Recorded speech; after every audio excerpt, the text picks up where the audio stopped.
إن الحمد لله نحمده ونستعينه ونستغفره ونعوذ بالله من شرور أنفسنا ومن سيئات أعمالنا من يهده الله فهو المهتد ومن يضلل فلا هادي له أشهد أن لا إله إلا الله وحده لا شريك له وأشهد أن محمدا عبده ورسوله يا أيها الناس اتقوا ربكم الذي خلقكم من نفس واحدة وخلق منها زوجها وبث منهما رجالا كثيرا ونساء واتقوا الله الذي تساءلون به والأرحام إن الله كان عليكم رقيبا. لپاش سپاس و ستایشێکی بێهەمتا بۆ کردگاری مەزن و داواکردنی درود و ڕەحمەت بۆ سەرگیانی پاکی پێشەوای مرۆڤایەتی محەممەد صلی الله تعالى عليه وسلم مەحوی کە پێغەمبەر صلی الله عليه وسلم ئەشوبهێنێ بە بەحری نور و لە قەسیدەی بەحری نورە ئەفەرمێ محەممەد ابن عەبدوڵڵای عەبدولموطەلیب هاشم سەفاوەی ولدی ئیسماعیل سەفاوەی ولدی عەدنانە ئەوە هادی سوبل تەنیا ئەوە مەبعوثە بۆ سەرکول بەوە ختمی ڕوسول خاتەم ئەوە تاجی ڕەسوولانە شەفیعی ڕۆژی ڕەستاخێزە ڕۆژی هەستانەوە شەفیعی ڕۆژی ڕەستاخێزە بۆ هەمووانە دەستاوێز هەمووان ئەبێت دەست بەوە بگرن ئەوە ئەو ڕۆژە وەک خۆما بەقا سومە و عومیانە ڕۆژی کوێری و کەڕی تەنها پێغەمبەرە صلی الله عليه وآله وسلم چاوساغی هەمووانە.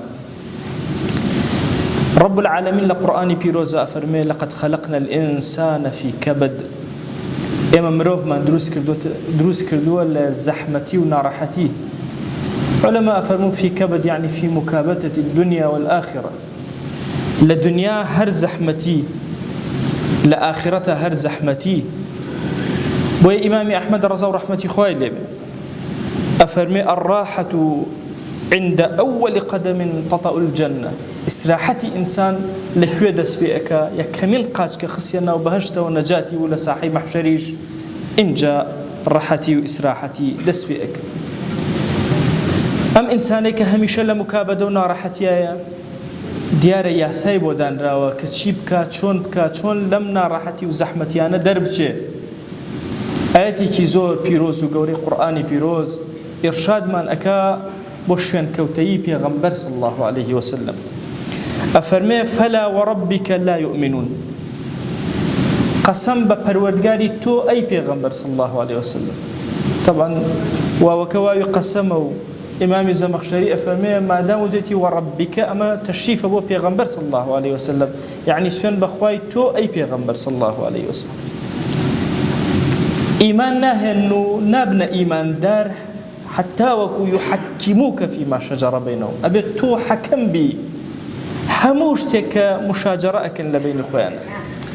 طبعا الشجر دار بويا بي أوتر الشجر تك بلكاني أتن بناويكا يا تشن داري بيكا وبلكاني أنا أتن بيكا بيوتري الشجر لو هاتوا أو إنساني كدمدميا لقال يكتراء أبي يا كيشيان لقال يكتراء أبي زحمتيان لقال يكتراء أبي بيانو تراو مشاجرة لقال يكتراء أكن شون داركن أتن بناويكا أما نجبو شوازا أتن بناويكا لها مشتكا كاختلاف يا مدروس بي كدمدمي لقال يكتراء أكن إيمانيا ني أجر تو نكن حكم أي بيغمبر صلى الله عليه وسلم هر أمن دنا نكبت كان حكموا بيش الرازي بن أبي بدل الرازي بن أو حكمي كتو دري أكي يجزر لدليانا برامبر بحكمكي توني أي بيغمبر صلى الله عليه وآله وسلم ويسلم تسليما أبي تسليم بونيكي زور طواو إيمانيكي زور طواو مسلمان بونيكي ساغيان هبي لقل خوينا أم آية بيروزا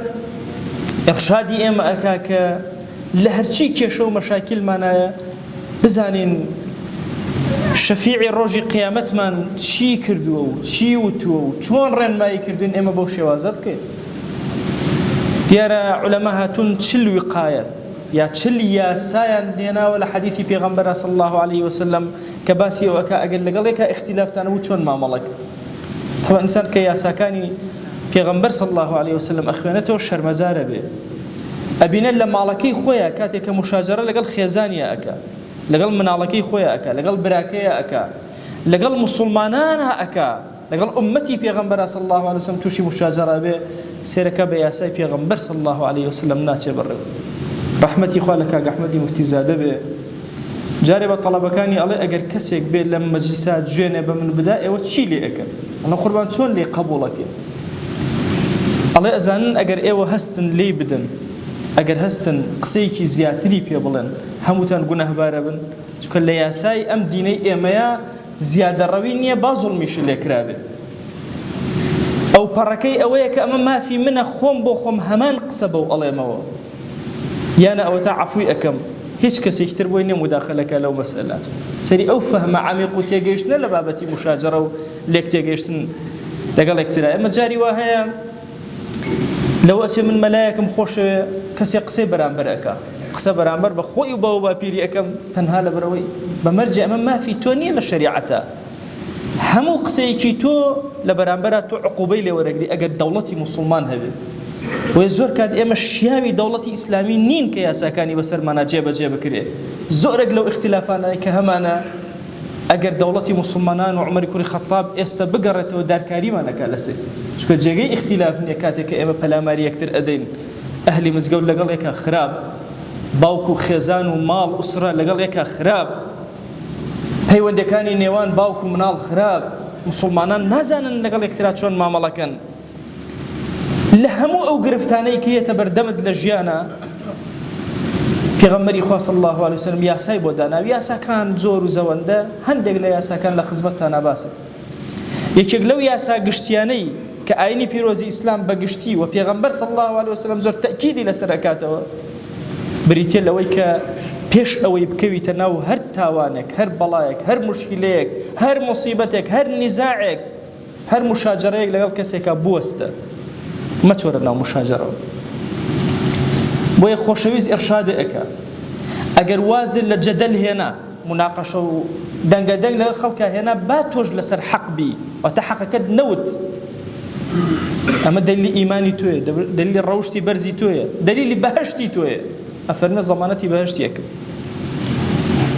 یان رب العالمین لە قورئانە پێش ئەوەی تۆ بگەیتە زینا ئەفەرمێ وەلا تەقرەبوا الزینا نزیکی مەکەرەوە پێغەمبەر صلی الله عليه وآله وسلم جارێک لەگەڵ سوفەیەی خێزانیە دوو هاوڵبینیان شەو فەرمووی عەلا ریسلکوما پەلە مەکەن ئەمە خێزانەکەمە لەگەڵما بۆیە ئیمامی عومەر ڕەزا و ڕەحمەتی خوای لێ بێ ئەفەرمێ من تعرض للتهمەتی ئەو کەسەی خۆی بخاتە شوێنی تهمە شوێنێ موقعێکە موسڵمانان بەهۆی ئەوە غەیبەتی ئەکەن باسی ئەکەن فلا يلومن من ساء الظن به من ساء به الظن فرمي هر کسی که گمانی خراب بەرامبەری ئەبە لۆمەی مەکەن چونکە خەتای خۆی بووە خۆی چووەتە ناو ئاگرەوە یا خۆی نزیکی ئاگر بۆتەوە تاوەکو بسووتێ بۆیە ئێمەی ئومەتی پێغەمبەر صلی الله عليه وسلم یەکەم ئرشاد بۆ ئێمە لە منازعات و لە هەرچی مەشاکلمانایە ئەوەیە ئەبێ بوەستین سیر پەلامار نەدەین یەکسەر بۆ هەر شتێک دروست ئەبێ ئەمڕۆ زەمانێکە شتێک لە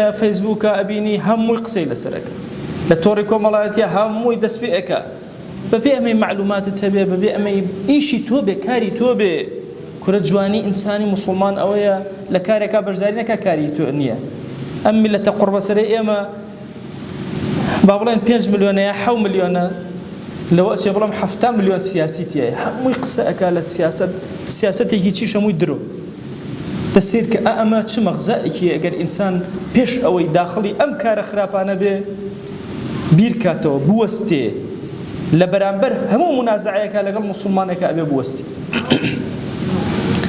جاری وا هەیە موسڵمانێک هەڵەیەک بەرامبەرت ئەکا پێش ئەوەی بڕیاری هەڵەکە بدەیتەوە بەرامبەری بوەستە ئەگەر وەستایت و خۆت گرت سەبرت گرت لە بەرامبەر ئەو ئەزیەت و ئازارەی کە موسڵمانەکە پێیدایی ئەزانی تۆ چەند بەرز ئەبیتەوە ئەزانی کە قسەت کرد زیادە ڕەویت کرد و زوڵمت لێ کرد ئینجا تۆ ئەبیتە تاوانبەر لای خوا و لە میزانی خوایە جەلە جەلالوه بۆیە ئێمە موسڵمان ئەگەر بە یاساکانی پێغەمبەر صلی الله عليه وسلم بچین بەڕێوە کە ئێمە لە مانگی مەولودی ئەوین و ضرورە ئێرشادەکانی ئەو وەرگرین بەخوا خۆمان ئەبینینەوە هیچمان یحەکیموکە فیما شەجەرە بەینەهم نین. ئێمە ئەمانەوێ حتا وتەکانی پێغەمبەر صلی الله علیه وسلم ئەمانەیە بە دڵی ئێمە بێ. بڕوا ئەکەن لەم زەمەنی فیتنەیە جاری وە هەیە طبعا جاران ئەگەر محەدیثێک هەبووە لە حەدیث و فەرمایشتی پێغەمبەر صلی الله علیه وسلم زۆر بە مستەقیلی حەدیثێکی تحقیقە کرد کەچی ئێستا ئەگەر کەسێ شافعی مەذهب بێ هەوڵ ئەدا ئەو حەدیثانەی تەئیدی مەذهبەکەی خۆی ئەکا تەرجیحی ئەوانە بدە ئەوانە بە صحیح دانێ ئەوانی تر بە ضعیف ئەوی تریش بە هەمان چەشن. لە کاتێکە یەکێک لە یاساکانی زانستی بۆ ئینسان ئەوەیە زۆر مستەقیل بێ لە فتاواکانی و لە بڕیارەکانی. هەندێک جار رب العالمین زۆر بابەت هەیە بۆ ئێمەی باس نەکردووە. پێغەمبەری خوا صلی الله علیه وسلم بێدەنگەی لێ کردووە. ئێمە ئەمانەیە بە زۆر بڵێن پێغەمبەر صلی الله علیه وسلم مەرامی ئاوا بوو. علەمای گەورە گەورە بۆی تەرجیح نەدراوە. ئێمە لەم ئەخیرەوە خەریکی تەرجیحدان و خەریکی قسەکردن و زەحمەتدانی پێغەمبەرین صلی الله علیه و آله وسلم. دووهەمین یاسا لە یاساکان هەمیشە سەیری دواتر بکە عواقبەکان کە ئینجا بچۆرە ناو هەر بابەتێکەوە کە بەرەو ڕووت ئەبێت و هەر موشکلێک تووشت ئەبێ لەناو ماڵتە لەگەڵ نەفسی خۆتە لەگەڵ دەوروبەرتە سەیرێکی عاقبەتەکەی بکە بزانە بەرەو کوێ ئەڕوا چۆن ئەڕوا ئینجا بچۆرە ناوی ئینجا قەراری لەسەر بدە. پێغەمبەر صلی الله علیه و آله وسلم دیقەت بدە منافقەکان خوا لە قورئانە پێیان ئەڵێ کافر. پێغەمبەر صلی الله علیه و آله وسلم ئەزانێت تاک تاک ئەیان ناسێ لە ناو مەدینە یەک دانیان ناکوژێ. 300 ئەوەندە پیا و 7 ئەفرەتی منافق پێغەمبەر صلی الله علیه وسلم یەک دانیان ناکوژێ. بۆ نەیانکوژێ ئەی پێغەمبەر صلی الله علیه و آله وسلم؟ تەنها لەبەر یەک شت کە ئەفەرمێ خەشیەتە ئەن یوقال أنه يقتل أصحابه. تەنها نەبادا خەڵک بڵێن پێغەمبەر صلی الله علیه وسلم هاوڵەکانی خۆی ئەکوشت. گومان دروست بێ لەسەر ئەوە لەبەر ئەم شتە ئەم هۆکارە بچووکە دەست هەڵگری لە کوشتنی کۆمەڵێک کافر کە لەناو دەوڵەتی موسڵمانە ئیش بۆ کافرکەن. سەیری ئەو فقهە گەورەی پێغەمبەر کە صلی الله علیه وسلم سەیری ئێمەش کە لەم زەمەنە ئەهلی مزگەوت لە پەنامانێ بە کافری ئەزانن. ئەوە پێغەمبەر صلی الله علیه وسلم ئەهلی نیفاقە بزانە چۆن مامەڵەیان لەگەڵاکە. یان کەعبە کاتێک کە دروست کرایەوە قوڕەیشەکان بڕیاریاندا پارەی حەرامی تێ نەکەن. بە هەمویانە کۆبوونەوە کەعبەیان پێ تەواو نەبوو پارەی حەڵاڵیان. کەعبە لایەکی وەکو هێلکە وایە چوارگۆشە نییە. ئەوە پارەیانەوە بۆیە چوارگۆشە دروستیان کرد. پێغەمبەر صلی الله علیه و آله وسلم فەرمووی والله ئەگەر ئەوە نەبوایە ئەم خەڵکە تازە موسڵمان بن و حەدیثی عەهدن بە ئیسلام ئەهاتم کەعبەم وەکو خۆی لێ ئەکردەوە. لە ترسی ئەوەی نەبادا ئەم خەڵکە لەبەرەوەی تازە ئیمان بوون بەڵێن ئەها کەعبەشی دەستکاری کرد. تەنها لەبەر ئەمە دەستکاری کەعبەی نەکرد کە لەسەر خەریتەی ئیبراهیمی بوو عەلەیهی السەلام. خۆ پارەی حەڵاڵیشی لەبەردەست بوو. خۆ ئەمە احتیمالێکی زۆر بچووک بوو بەڵام سەیری عاقبەت ئەکا پێغەمبەر صلی الله علیه وسلم. حتا عەبدوڵڵای کوڕی زوبەیر ڕەزا و ڕەحمەتی خوای لێ بێ کەعبەی چاک کردەوە دوای خۆی وەکو چوارگۆشەیان لێ کردەوە. وتی خۆی ئێستا خەڵک حەدیث و عەهد نییە وا تێگەیشت لە فەرمایشتەکە کەعبەی بالضبط وەکو زەمەنی ئیبراهیم عەلەیهی السەلام لێ کردەوە دوای ئەوە ڕوخانیان کردیانەوە چوارگۆش. ئەوە حکمەتەکەی پێغەمبەر صلی الله علیه و آله وسلم. سیرکردنی عاقبەتی ئەو کارانەی کە تۆ ئەیکەیت و ئەچیتە ناوی بزانە چییە. بۆیە ئینسانی موسڵمان لە هەموو ئەو بەڵاو موسیبەتانەی کە ڕووی تێ ئەکا هەوڵ ئەدا تێی نەکەوێ و هەوڵ ئەدا هەر چۆنێکی کردوە سەیری عاقبەتکە بۆی لە گوناهەکان پارێزراوە. والله هەر مشکلێک لە ماڵەکەتە دروستە بێ کەمێ تەحملێ هەبێ. طبعا ئەمڕۆ گەورەترین خەتەر لەسەر ماڵەکانە. شێمە قەڵاکان قەڵای خلافەتی ئیسلامی و ئومەت ڕوخێنراوە. 100 ساڵە ئێمە بەسەرین ئومەتی پێغەمبەر صلی الله علیه وسلم. قەڵای ماڵەکان خەریکە سەرۆکی ماڵ ئەڕوخێنرێ. همەت و هەیبەت و گەورەی بۆ ماڵەکان نامێنێتەوە. ئەمڕۆ جەنگ لەوەیە. بۆیە لە هەموو گرفتێکی ماڵەکەتە ئەگەر سەیری عواقبی ئیشەکان کەی زۆرێک لە گرفتەکانە بۆ حەل ئەبێ ئەگەر سەیری نەزڕەی پێغەمبەری بکەی صلی الله علیه و آله وسلم بۆ گرفتەکانت. سێهەم یاسا پەیوەندی بکە بە خواوە جەلە جەلالوه بۆ هەموو گرفتێک بۆ هەموو شتێک کە یێتە ڕێت. ئێمە لە ئادابی دوعا و پشتبەستن بە خوا و داواکردن لە خوا لە زۆر بابەتی حاڵی نەبووین. پێغەمبەری خوا صلی الله علیه و آله وسلم ئەصحابی وا پەروەردە کردووە ئەگەر بێت و پەتی وشترەکان ونکەن داوا ئەکەن لە خوایە بەهانامانەوەرە بیدۆزینەوە. ئەبەم شێوازە پەروەردە و تەربیەتیان ئەکە، پشتبەستنێکی حەقیقی بەخوا لە هەموو ئەو مشکلانەی کە ڕوومانە بێتەوە.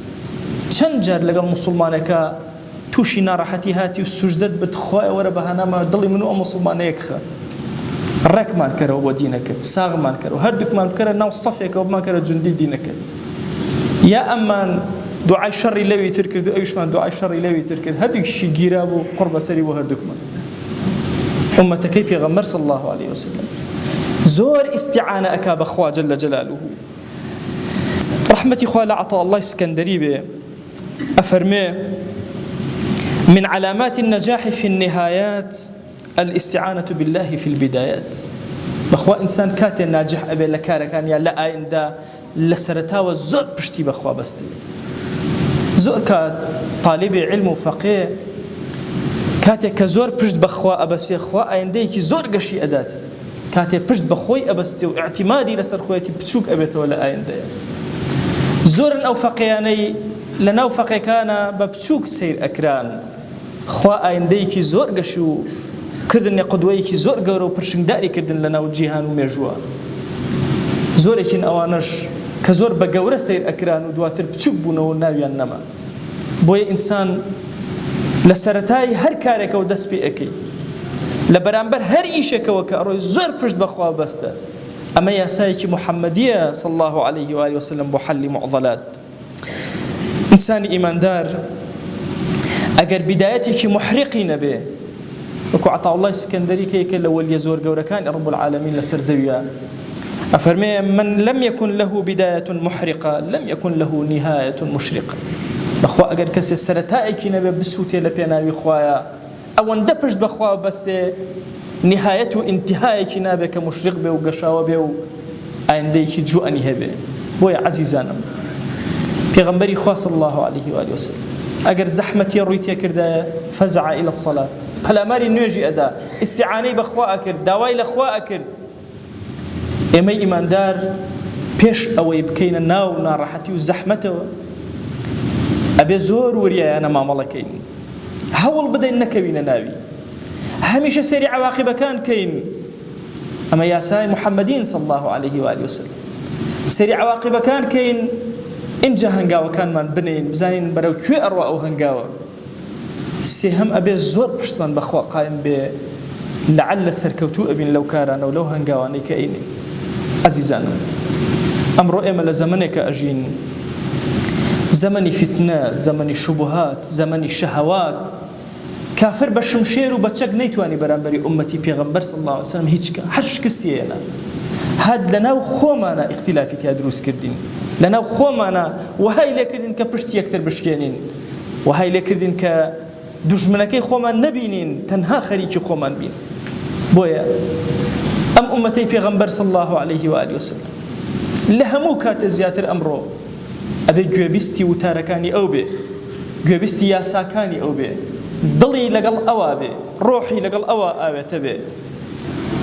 ئێمە لێرە بەم هەموو کۆڵی گوناهەوە ئەزانن پێغەمبەر صلی الله عليه وآله وسلم کامەی کە گوناهی کەبیرەشی هەیە لەناو ئەم ئومەتە لە قیامەتە وازی لێ نەهێن، شەفاعەتی بۆ ئەکە، داوای عەفوی بۆ ئەکە.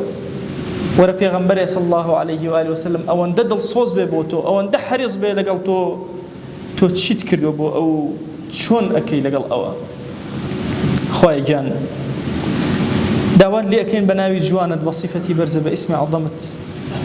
ئەمڕۆ ڕۆژی فەساد لەناو ئومەتی پێغەمبەرە صلی الله عليه وسلم. هانامان هێناوە بۆ لای تۆ، بەخوا ئەزانین هیچ سپاردەیە لای تۆ زایە نابێ و خۆمان سپاردەی تۆ کرد. ئیلاهی مەمان دەرە دەستی خۆمان، تۆ خۆت ڕامان گرە لە بەرامبەر خراپەکانە، لە بەرامبەر نزاع و مشت و مڕەکانە. یا ئیلاهی بمان گێڕە لەو عەبدانەی بە دڵ خزمەتکاری و شوێنکەوتەی پێغەمبەر ئەکەن صلی الله عليه وسلم. یا ئیلاهی هانامان هێناوە بۆ لای تۆ، بەخوا لەبەر نیدائێکی پێغەمبەر صلی الله عليه وسلم هاتوین لەم ماڵەیە جەم بووین. یا ئیلاهی ئەم عەبدانە ئەمانە سەری سوژدە نەوی ناکەن تەنها لە حوزوری تۆیان نەبێ، ئەمانە ڕکوع نابن تەنها بۆ تۆ نەبێ. ئیلاهی ئەمانە دەسی لەرزۆک و زەلیلی دوعایان بەرز ناکەنەوە بۆ لای تۆ نەبێ. ديا إلهي دعاك ننجرابك ادعوا الله وأنتم موقنون بالإجابة.